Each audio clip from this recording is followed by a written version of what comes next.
Beyond the Shiny Object, Chapter 4, Unraveling the Impact, Exploring Trauma Theory in Depth. In this chapter, we will delve into the fundamental elements of PTSD as identified by the DSM-5, avoidance, anxiety, and compulsive repetition, and uncovering the shiny objects within each. These shiny objects represent the deeper insights and critical nuances that can lead to more effective understanding and healing. We will also explore a central aspect of interpersonal trauma, which Judith Herman refers to as complex PTSD. Herman's concept of CPTSD expands the traditional understanding of PTSD by shining a light on the impact of the nervous system and the resulting cognitive distortions. By examining these elements closely, we will reveal the essential truths that can guide both survivors and therapists towards more profound and recovery and resilience. Avoidance is a common and often necessary coping mechanisms for individuals who have experienced trauma. The overwhelming memories and emotions associated with a traumatic event can be so intense that steering clear of them feels like the only way to maintain a sense of stability. In this context, avoidance becomes the shiny object, a seemingly helpful tool that captures the survivor's focus, offering temporary relief by distracting them from painful reality of the trauma. However, while the shiny object provides the short-term comfort, it also becomes the primary feature that inhibits true healing. By continually evading the painful memories and emotions, individuals prevent themselves from fully processing their trauma, which ultimately hinders their long-term well-being and recovery. Over time, this resilience on avoidance can create a cycle that perpetuates the very distress it seeks to escape, making it essential to gradually shift focus from the shiny object of avoidance to confronting and integrating these experiences in order to achieve genuine healing. The metaphor of the shiny object can be a powerful tool in helping individuals understand this phenomenon, encouraging them to address their trauma in a healthy and productive manner. This metaphor illustrates how avoidance behaviors can divert attention away from an underlying issue that needs healing. By recognizing and actively working to overcome these avoidance patterns, individuals can begin to process their trauma and move towards genuine recovery. The shiny object metaphor describes how trauma survivors might avoid processing their traumatic experiences by focusing on seemingly attractive or engaging distractions. Just as someone might be drawn to a shiny object, they might fixate on certain activities or tasks rather than addressing the deeper, unresolved emotions. This metaphor highlights the way in which avoidance can serve as coping strategy, effectively masking the underlying distress. The avoidance can manifest in various forms, such as excelling in sports, work, or other activities. By immersing themselves in these pursuits, individuals create a buffer against the painful experience they wish to forget. However, understanding and addressing this dynamic is crucial for moving beyond avoidance and towards meaningful healing. Let's explore how avoidance functions within the context of PTSD and its connection to the metaphor of the shiny object. Avoidance is a common response among trauma survivors, often manifesting as a way to prevent emotions, memories, and associated with their traumas from resurfacing. Aaron delves deeper into this concept by examining how perfectionism plays a role in their lives of trauma survivors. These individuals may become intensely focused on specific tasks or intertwining their identity with the achievements to fend off intrusive traumatic memories. For trauma survivors, overwhelming emotions and memories can be difficult to manage, and avoidance becomes a method of maintaining control over their inner world. The shiny object serves as a distraction, capturing their attention and providing a sense of accomplishment and control. For instance, a trauma survivor might channel their energy into becoming a top athlete. The rigorous training, discipline, and focus required for sports creates a structured environment where the individual can excel. The accolades and recognition they receive reinforces their identity, making their achievement central to their self-worth. However, this intense focus on sports also serves as a powerful distraction from the unresolved trauma. The physical exertion and mental concentration leave little room for intrusive thoughts, effectively pushing the trauma to the background. Similarly, in the workplace, a trauma survivor might become a workaholic, dedicating long hours and immense efforts towards their job. Professional success and praise provides a sense of identity and validation, work becomes a sanctuary where they can escape their chaos of their internal world. However, the hyper-focus on work can lead to burnout and further emotions, distress if not balanced with self-care and processing the underlying trauma. The danger of this form of avoidance lies in the unsustainability. The shiny object can only distract for so long before the unresolved trauma resurfaces, often more intensely. Additionally, the individual may become overly reliant on their achievement of self-worth, leading to a fragile sense of identity that is vulnerable to failure and setbacks. Substituting the desire to avoid trauma with a shiny object is a complex and often insidious form of avoidance. While it may result in impressive achievements and external validation, it ultimately hinders the healing process by diverting attention from the underlying trauma. Recognizing and addressing this pattern is essential for trauma survivors to achieve genuine healing and develop a balanced sense of self. So navigating the shadow, exploring the function of avoidance and trauma. In this particular section, we're going to explore different elements. Food. A clear example of a shiny object in the context of avoidance is disordered eating. Disordered eating affects both men and women, but is often perceived differently across genders, with much of the focus traditionally on females. This highlights how eating behaviors can serve a dual function as a coping mechanism in the context of avoidance. When examining the role of disordered eating as a shiny object, it is evidence for some men gaining weight and becoming larger is perceived as a way to protect strength and invulnerability.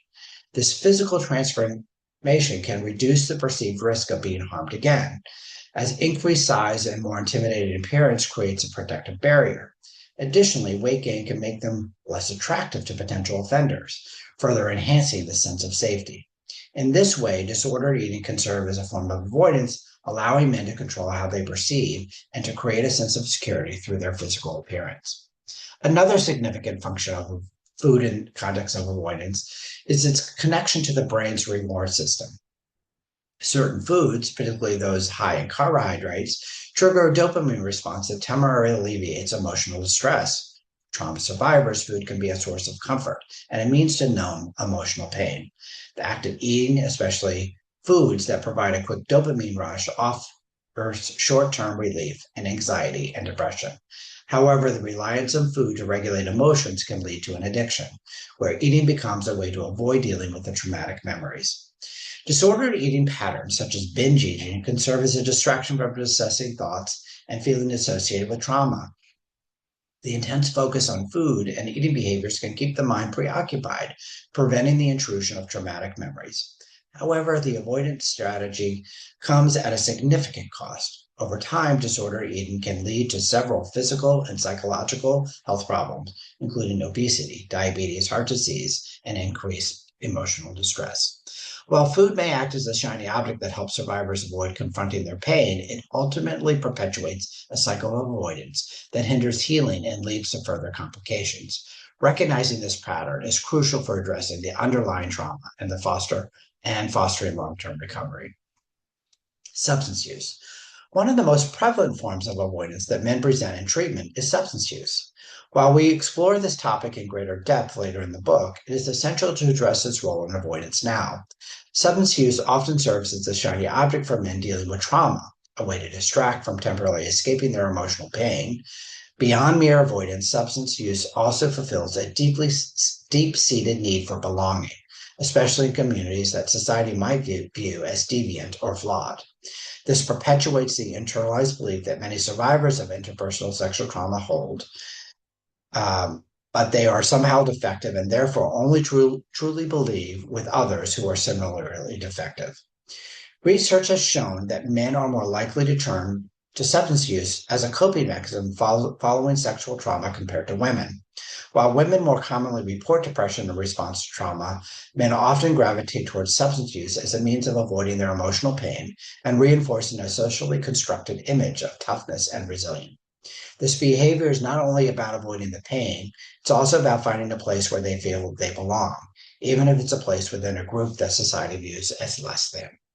This shared experience of substance use creates a sense of camaraderie and understanding among men who feel disconnected from mainstream society.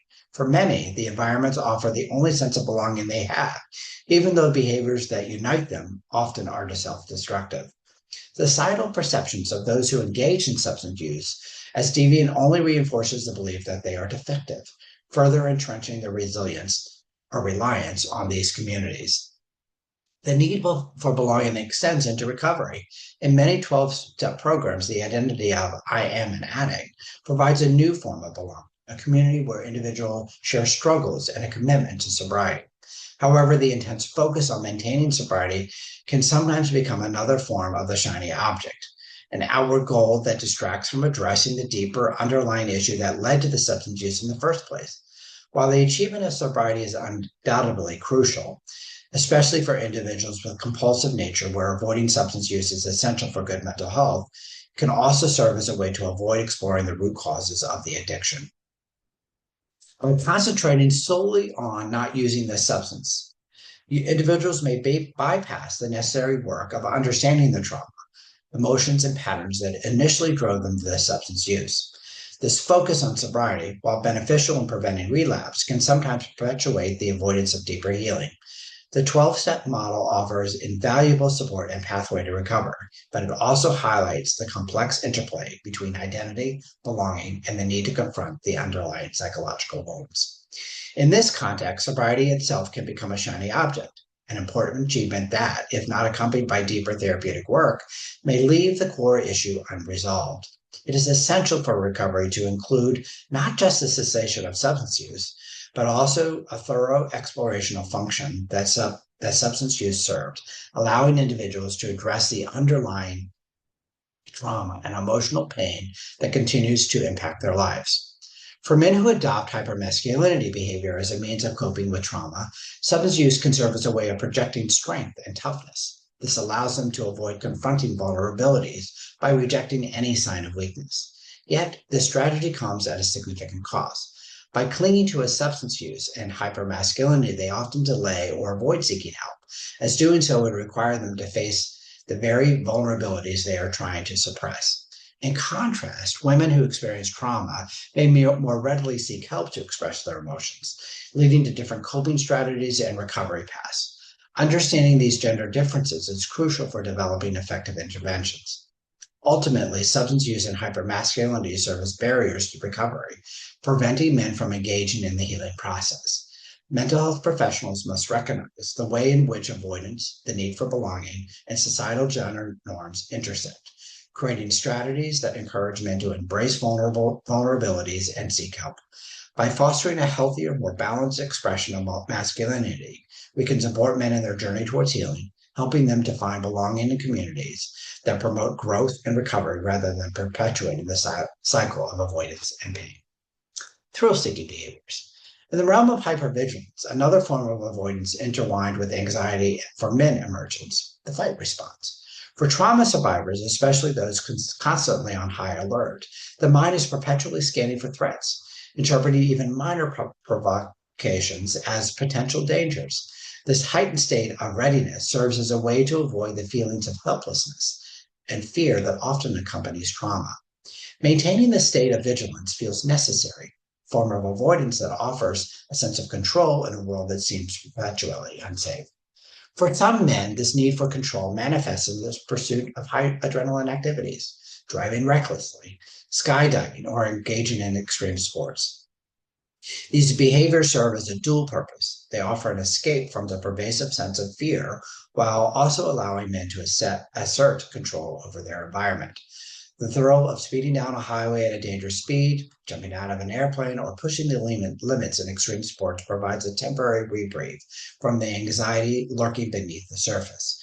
These activities offer more than just a rush. They provide a fleeting sense of invincibility. In this context, the pursuit of adrenaline-fueled activities becomes a shiny object, a distraction that momentarily masks the underlying fear and trauma. Whether it's the thrill of dodging traffic at high speeds or the rush of free falling from thousands of feet, these activities offer a way to feel alive and in control, even if only for a moment.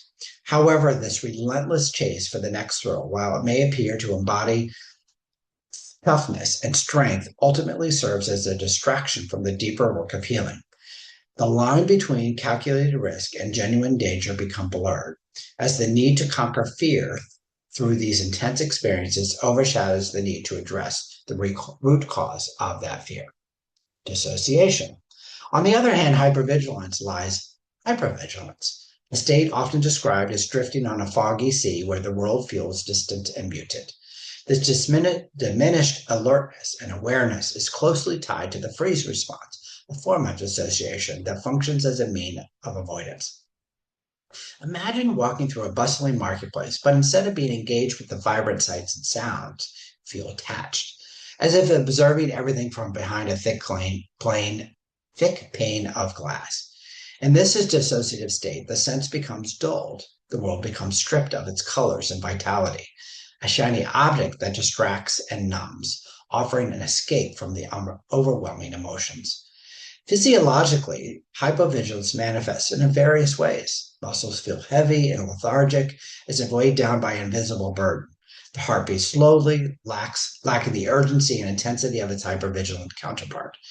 Breathing becomes shallow and labor, and if the act of existing, it requires more effort than it should.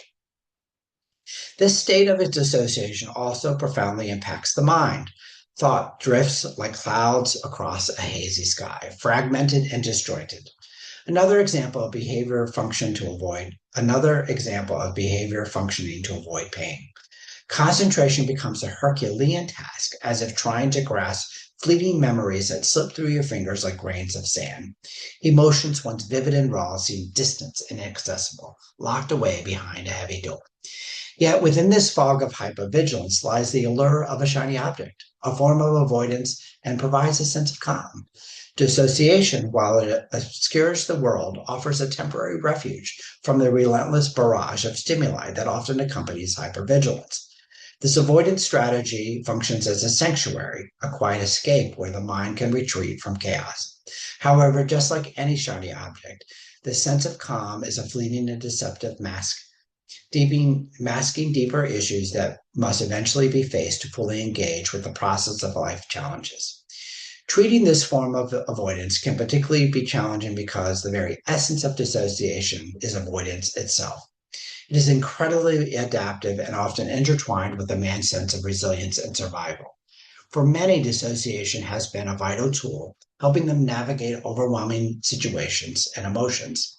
It feeds into the hypermasculine concept of stoicism, the idea that real men don't show vulnerability or distress, but instead maintain a stoic, composed exterior regardless of internal turmoil.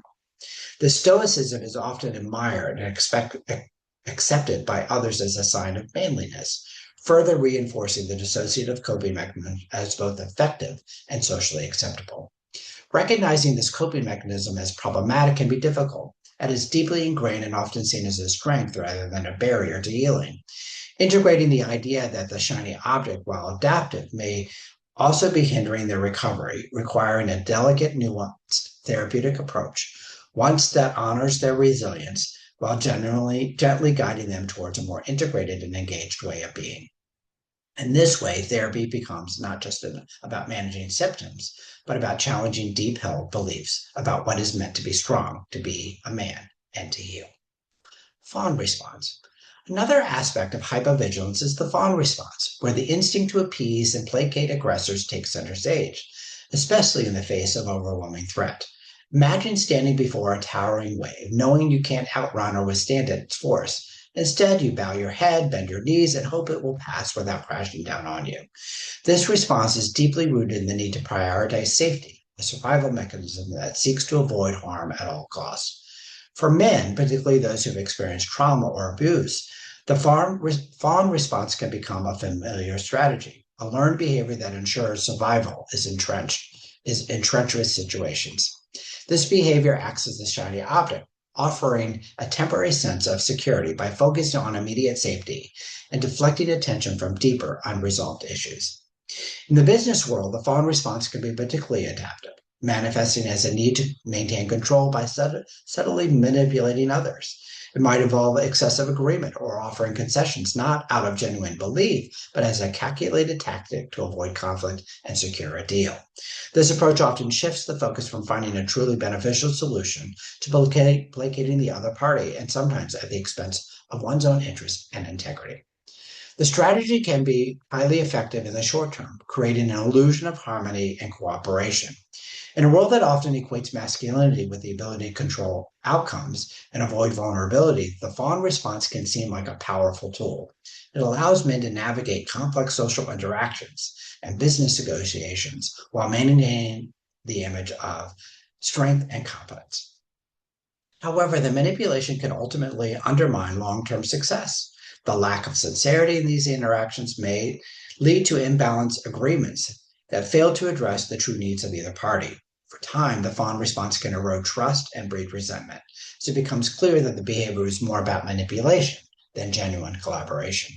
In essence, the fawn response is a context function as a way to survive by avoiding direct confrontation or disagreement. Yet, like the shiny object, it offers only a superficial solution, masking the deeper issue that needs to be addressed for a truly successful and sustainable outcome. While this approach may be adapted and even admired in certain circles, it can also prevent the development of authentic relationships and solutions that endure beyond immediate crisis. Unseen wounds, anxiety, and the biological impact of trauma.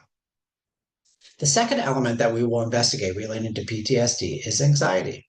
This trauma can profoundly affect the brain, particularly in areas crucial for emotional process and regulation.